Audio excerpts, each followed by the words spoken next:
the payment of the second tranche of the another 1,000. Magandang araw po sa inyong lahat, lalong-lalo na sa mga SSS pensioners. Atin talakayin sa video ito ang patuloy na deliberasyon ng House Committee on Government Enterprises and Privatization sa SSS Second Tranche Social Pension Increase. Kaya siguraduhin tapusin ang video na ito at huwag kalimutan mag-subscribe para updated kayo sa mga susunod na video.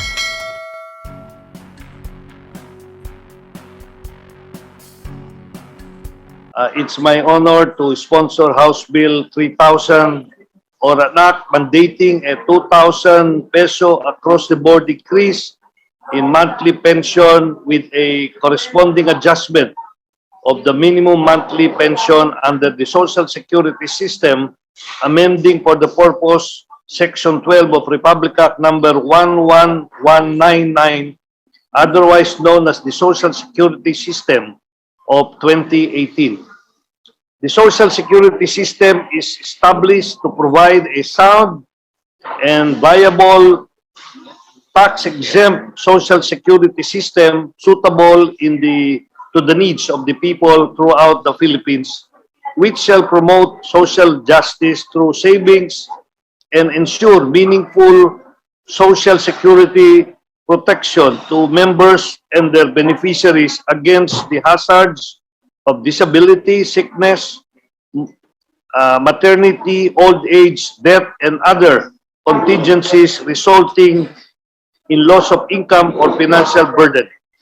The present law governing the country's social security system is enacted in 2018, which is Republic Act 11199 or the SSS Law of 2018, aims to strengthen the pension fund through the implementation of the gradual increase on monthly contributions starting at 12% in 2019, leading eventually to 15%. Every peso counts, especially in these challenging times. Current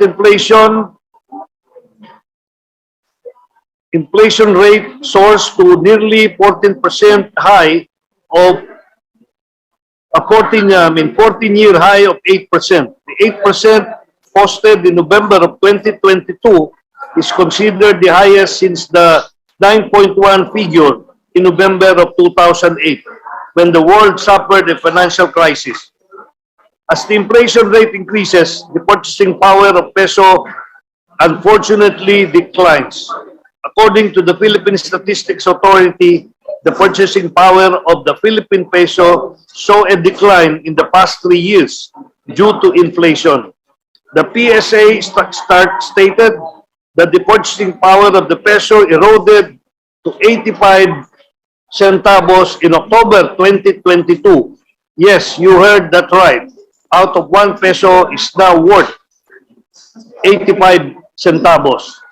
This bill seeks a grant and across the board of 2,000 pesos hike to be given in 4 tranches, which is 500 pesos per year until the full amount is given on the monthly pension under the SSS to help augment its meager income or the meager amount the pensioners currently receive as monthly pension for their food supplements and other maintenance requirements. The proposed pension hike shall also result in the concomitant adjustment of minimum pension prescribed in Section 12 of the new SSS law. In view of the foregoing, Mr. Chair, the approval of this proposed measure is earnestly sought. Again, thank you very much at magandang hapon po sa lahat. Thank you very much, Representative Go, for your sponsorship speech. Since the next measure has essentially the same objective, we would like to recognize Representative Franz Castro, who will deliver his sponsorship of House Joint Resolution number 1. You're recognized now virtually, Representative Castro. Thank you, Mr. Chair. So this House Joint Resolution number 1 aims to mandate the implementation of the second tranche of the 2,000 in the year 2017. We have here ay a refiled, approved bill during the last Congress, the payment of the second tranche of the, another 1,000. So, dahil din po doon sinabi ng ating, parehas lang po tayo with the representative Go, yung mga reason of inflation, the impact of lowering of the purchasing power of the peso, and the additional taxes, etc. And to provide protection for our pensioners. Kaya kami po ay gusto nating sinilin, gusto nating i-mandate na makuha po ng ating mga pensioner yung additional 1,000 po. So inaasahan natin na sana ito ay maaprubahan din ng committee na ito. Thank you, Mr. Chair. Thank you, Representative Castro. Before we go back to the SSS, I would like to ask the stand of the original author of this bill, Congressman Colmenares. You are now recognized virtually. Thank you, Mr. Chair, for allowing me to give my insights on these very important bills. Mr. Chair, I sent the COMSEC a very short slide, mga 3-4 or so slides lang. Yes, please, thank you. So, basically, I'd like to thank muna our colleagues, my colleagues in the previous Congresses for supporting yung panawagan ng 2,000 dagdag sa SSS pension, which was passed and approved by Congress actually twice, 2013 and then again in 2016. This time, ang Senado nag-approve din, yun nga lang, na-veto noon. And for your continuing advocacy sa mga authors ng current bills on the increase of pension benefits for SSS workers. So next slide, please. Just a short comment lang sa mga bills, tuloy-tuloy na lang. Yung bill ni Rep. Pimentel, increasing unemployment benefits to 6 months, very important yon, lalo na sa kalagayan na mahirap maghanap ng trabaho within 6 months ng marami nating mga workers. Yung kay Rep. Marvin Rillo naman, yung pag-recognize naman ng solo parents sa unemployment benefits, importante kasi wala silang katuwang normally so, dapat lang i-recognize din yung kahirapan nila. Yung kasamahan ko dati sa Kongreso, si Rep. Gas Tambunting, wala siya ngayon, yung kinorek niya yung pagtingin sa unequal treatment sa mga workers na na-terminate ng employers. At alam naman natin na dapat deserving din sila sa unemployment rate kasi karamihan naman ng tiniterminate na manggagawa ng isang employer, syempre palaging sasabihin ng employer, may just cause. So, nadi-disqualify sila agad sa unemployment benefit merely because the employer said, may just cause. At yung kay Rep. Junicio naman, recognizing the benefits of sa unemployment benefits ng permanent employees, importante din kasi permanent employee na nga sila, natanggal pa. No? Siguro mag-harmonize lang sila ni Rep. Pimentel kasi 3 months yung isa, 6 months yung isa. No? So, pero they're all good bills and initiatives. Thank you. Next slide, please. Doon naman sa dalawa, yung ni kay Rep. Mark Go, granting a 2,000 pension increase. Siyempre, as one of the main authors ng 2,000 dagdag sa SSS pension, supported talaga ito. And I will say why later on. House Joint Resolution number 1 ni Rep. Castro, ni Rep. Arlene Brosas at ni Rep. Manuel, very important yun. Kasi pag-recognize, matagal nang hinihintay yung 1,000 increase. Do they contradict? No. Actually, tama itong dalawang bills. Itong HJR 1, parang retroactive ito. Matagal na dapat ito nabigay 2017, 2018, 2019. So, pandugtong lang yan doon sa pangako dati. At yung kay Rep. Mark Go ay prospective. No? So, very good combination yung dalawang bills. Now, the answer of SSS has always been the same since I first filed the bill way back in 2011 for a 2,000 peso increase. At ang palaging sinasabi, una, walang pondo. Pangalawa, maapektuhan ang actuarial life. At pangatlo, madlalaki ang unfunded liability. So, therefore, hindi sila susuporta. Lahat ng actuarial studies ay, of course, lahat ng insurance, may ending. Walang insurance na walang ending sa totoo lang kung tutuusin mo. Lalo na may sinasabi pa nga kanina ang SSS na may demographic shift. Diba? So talagang ganun yun. Ang actuarial study, siyempre lahat ng increase ng pension, pababa talaga yung pababa talaga yung lifespan ng pondo. May epekto talaga whether it's 1 year or 6 months or 3 years, di ba? So hindi pwedeng hindi mo susuportahan ang isang pag-increase ng pension dahil iiksi ang lifespan ng pondo. Otherwise, wala na talagang increase yun forever, di ba? At saka yung walang pondo, yun palagi ang naggamit, kulang ng pondo. Palagi naming sinasabi noon pa man, at ibang kasamahan ko dito were part of that advocacy, talaga nga bang wala kayong pondo? Next slide, please. Ito ang palagi naming sinasabi. Ayusin nyo kaya ang collection nyo. At hindi totoo yung sinabi kanina ni Attorney Cruz, na actually kung tumaas ang collection namin, wala namang epekto sa pondo yan. Of course, may epekto yan. Kung tumaas yung collection rate mo at dumami ang nagbibigay, lumalaki ang capital mo for investment. And, diba? Parang may isang korporasyon, instead of 10 billion lang yung capital niya, naging 20-30 billion, di ba? So, hindi pwedeng sabihin, wala namang impact yan sa life. Pa-impact yan. Kaya, hindi naman tama na sabihin niyo. So, i-raise ko lang muna. May pagbabago ba dito? Tinanong ni Rep. Castro kanina, ano ba nangyari sa collection rate efficiency niyo?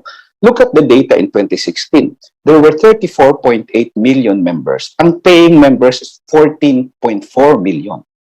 So sabi namin sa SS, ano nangyari doon sa more than kalahati?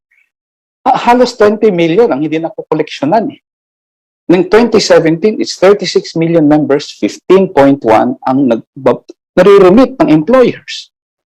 2019, 37.7 million ang members ng SSS, abay 17 million lang ang nakokoleksyonan nyo. So, sabi namin, ngayon, ang tanong sa SSS, 40.52 million na ang members nyo. This is according to SSS. Lahat naman yan sa facts and figures ng SSS. So, ilan na ba nakokoleksyonan nyo? Kung the same pa rin, na may missing pa rin kayo na more than kalahati na nakokoleksyonan, ibig sabihin, dismal ang collection rate efficiency. Hindi pwedeng sabihin na walang impact eh. May impact yan. Kasi halimbawa, dyan sa 37 million ng 2019, pag may 20 million kayo na hindi na-collect, kahit 10 million lang ang na-collect nyo dyan, 10 million miyembro nagbigay, tataas actually ang pondo nyo, hahaba yung actuarial life nyo. Liliit yung unfunded liability nyo. At later on, pag mag-retire yan, of course, later on, may benefits yan. But for now, tumaas ang pondo nyo. So, siguro, very strict talaga ang komite dito na humingi ng datos on collection kasi they've been promising that since 2014. Hindi nila yan binibigay at all. Sasabihin nila, hindi, maayos naman collection rate efficiency namin, pero ayaw nila magbigay ng data. I've seen so many committee hearings that require yan. Never have I seen any report on the part of SSS on this. But they're claiming 90% collection rate efficiency. Kaya yun yung first. Next slide, please. Ngayon, ang sabi nila, pag nag-increase ka ng pension, di kawawa naman yung future. 4 na beses yung inulit to. Kasi yun ang ginamit na argumento ng SSS noon pa man. Sabi namin, pag hindi kayo nakakoleksyon, pag di kayo ang tumulong na mawalan ng funding ang SSS, hindi yung membro na humihingi ng dagdag na pensyon.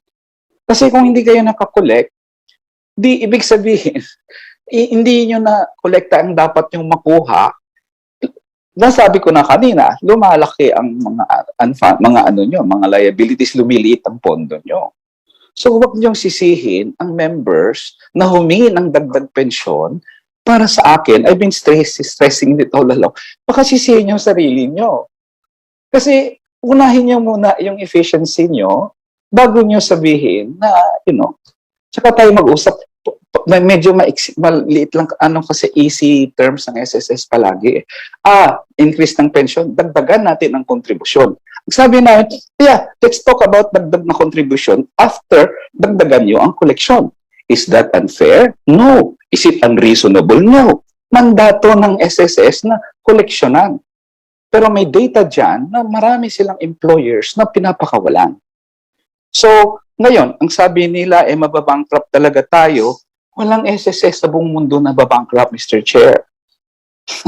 Kaya yung pagpanakot nila sa future workers, sa divide and rule tactics, para yung future workers, pensioners, lalabanan ito. Pero dapat, ang future workers, pensioners, at yung current pensioners, magkaisa kayo para singilin ng SSS. Bakit inefficient ang collection and investment task mandate nyo? Kasi yun ang punot dulo ng kawalan palagi ng sinasabing walang pondo. So, ngayon, kung sabihin nila na talagang mahirap magdagdag ng pondo kasi talagang hindi namin makolekta na, i-admit na nila na hindi makolekta. Kasi yun lang naman hinihintay natin. Hindi nyo ba makolekta talaga yan? There has always been, kaya hindi na ba-bankrupt yung mga social pension because there is always a provision. In the Republic Act 11199, even in the original SSS law, may kontribusyon ang gobyerno. So, you can always resort to that. Ang sabi dito sa pinaka-recent law, RA 11199, as the contribution of the government to the operation of the SSS, Congress shall annually appropriate the necessary sum to meet estimated expenses. Sorry, balik lang. Solusyon na yan. Last slide ko na yan. Shall appropriate annually the necessary sum to keep the estimated expenses of SSS for each ensuing year. Ang ibig sabihin nito, ang operating expense ng SSS, yung sahod nila, pwedeng i-appropriate yan sa GAA. Kaya maybe some members of the House will think about doon sa GAA deliberations next year of including the operations of SSS. Hindi naman siya malaki. It ranges from 6. Dati, umabot yan ng 10 to 11 billion. Siyempre, na-criticize ko yon. Laki-laki naman ang cost nyo. Hindi namin yan makilatis kasi hindi kayo humihingi ng budget sa amin. Kaya hindi namin makilatis yung expenses nyo. Ngayon, dito sa Congress, sila pupunta para humingi ng budget. Is that fair? I think so. Ang Kongreso, naglalaan tayo ng pondo para sa sahod, benefits ng employees ng DOH. Kasi government employees sila. Ang SSS, government employees din. So, bakit hindi natin i-budgetan din yan? Ngayon, nanggagaling yung pondo nila for operating expense sa miyembro. Unfair naman yun. Hirap na nga yung mga miyembro, pati pala sweldo at iba pang mga operating cost ng SSS, advertising, mga rental, etc. Karga ng mahirap na miyembro. Hindi naman siguro fair yon, especially since pareho lang naman sila. Ang government employees ng DPWH at DOH pareho rin sa SSS. So bakit hindi natin yan laanan? Every budget sa Kongreso. Japan does that. Vietnam does that. Diba? I mean, the other countries do that So, pwedeng ganon. Now, go to the next paragraph. In addition, next paragraph lang muna. In addition, Congress shall appropriate from time to time ito, kanina annually yun, yung budget. Time to time, such sums as may be needed to assure the maintenance of adequate working balance of the funds of the SSS. Dito papasok ngayon yung pension. Another benefits. Pwede namang laanan yan sa GAA. Ang ibig ko lang sabihin, ang first layer, of course, SSS. Only when you have efficiently collected yung mga dapat yung kolektahin, maayos na yung investment nyo, at nag-reform na kayo, at kulang pa rin kapos, then the government comes in para doon sa second paragraph. Pero hindi pwedeng sagaa lang na i-rely palagi kasi kayo ang may mandato sa SSS na gumawa niyan. Is that parang relying mainly on SSS? I don't think it's unfounded yung pag-rely. Sabi kanina, first layer lang kami. Ano ang second layer? Ang second layer, savings nyo. Savings ng manggagawa or private insurance nyo. Yan ang second layer. So, to be realistic, I think hindi ako nag-agree na tawagin ng SSS ang mga authors ng bill na ito, ang mga kongresista, na kulang kayo ng financial literacy. Kanina narinig ko, very basic yan sa financial literacy. Pag tinuturo namin yan, hindi lang yung SSS, mag-savings kayo. O kaya kumuha kayo ng private insurance. My God, paano magawa ng hindi nga makabayad ng premium sa PhilHealth? Kunin mo pa ng private insurance. It is SSS whose financial literacy is unrealistic rather than the members of the House who author these bills. Nakita nila yan, of course, first layer ang Kongreso, but we don't expect workers now to have savings. We don't expect workers now to be able to afford getting a private insurance. Hindi out of this world ang SSS opinion dito. And for me, the one that must beef up its financial literacy is SSS rather than the House. So, ngayon, let's go to the last slide on solutions. Anong gagawin natin? Well, next slide please. Ang tingin ko, yung unang solusyon talaga dyan, increase collection rate and investment efficiency. Whether it's for the unemployment benefits ng 4 bills or for the pension sa naka-2 bills. At gusto kong itanong sa SSS, nag-ayos nga, they've been promising me that since 2011 when I filed the bill.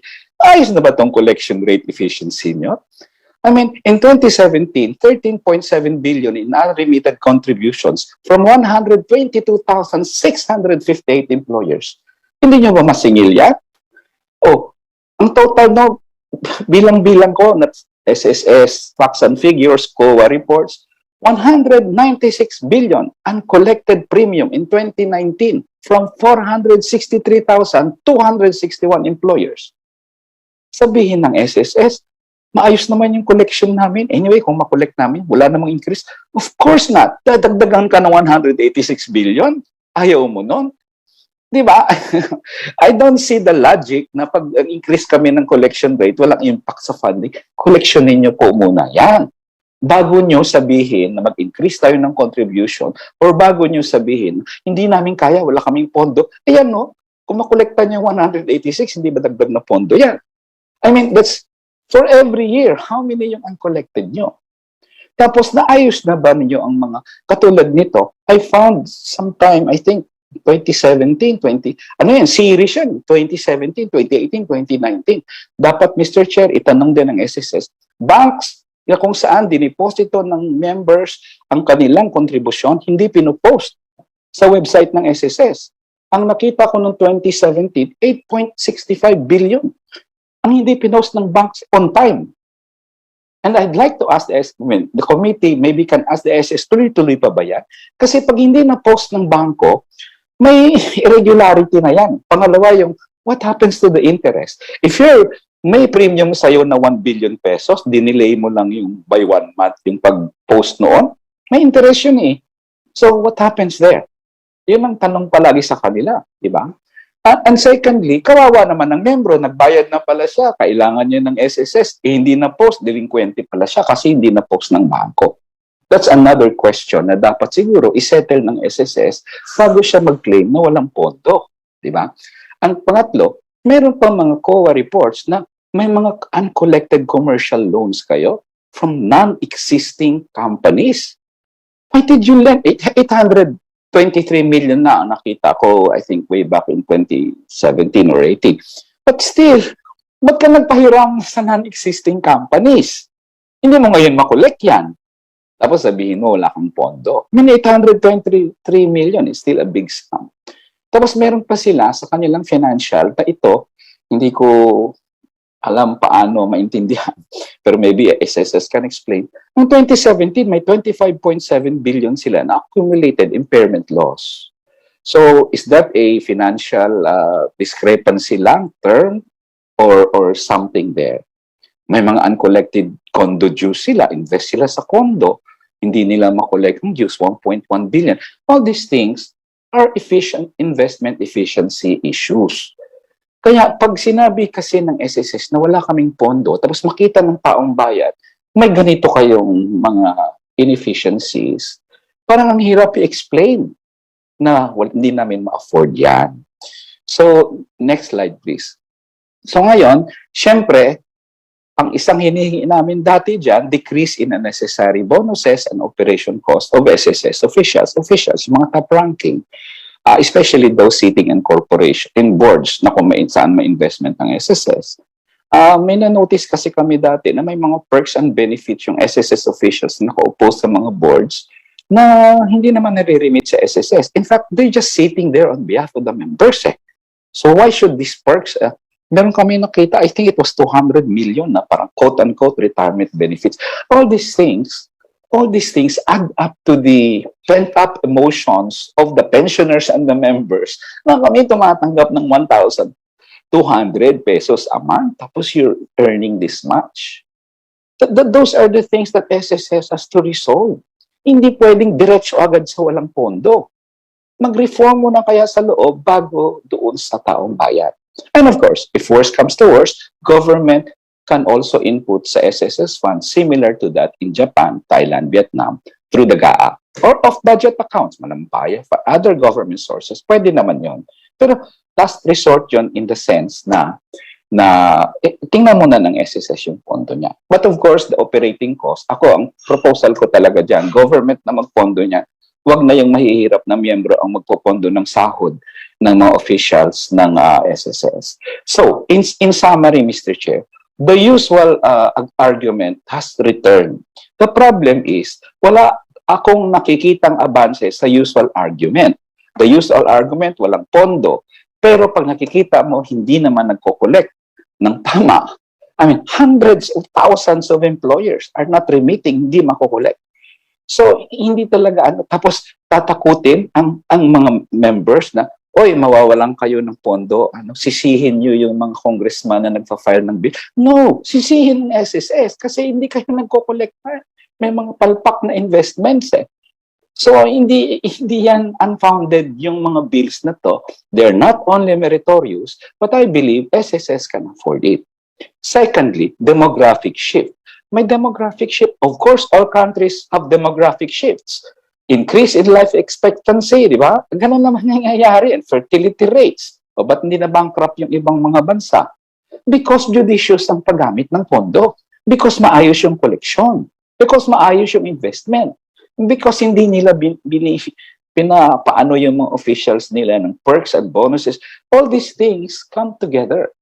Kaya I really support the social justice provisions of these various bills, and I believe that unless the SSS can show to the House of Representatives and to the members and to the pensioners that they have reformed, they have been efficient in collection, efficient in investment, really judicious in giving perks and benefits, then probably let's think, sige, hanap tayo ng ibang paraan, ibang source para sa pension increase. But as long as SSS cannot answer those questions squarely, their allegation that maubusan sila ng pondo is of no moment. So I support the bills, Mr. Chair, and the chairman for facilitating these bills.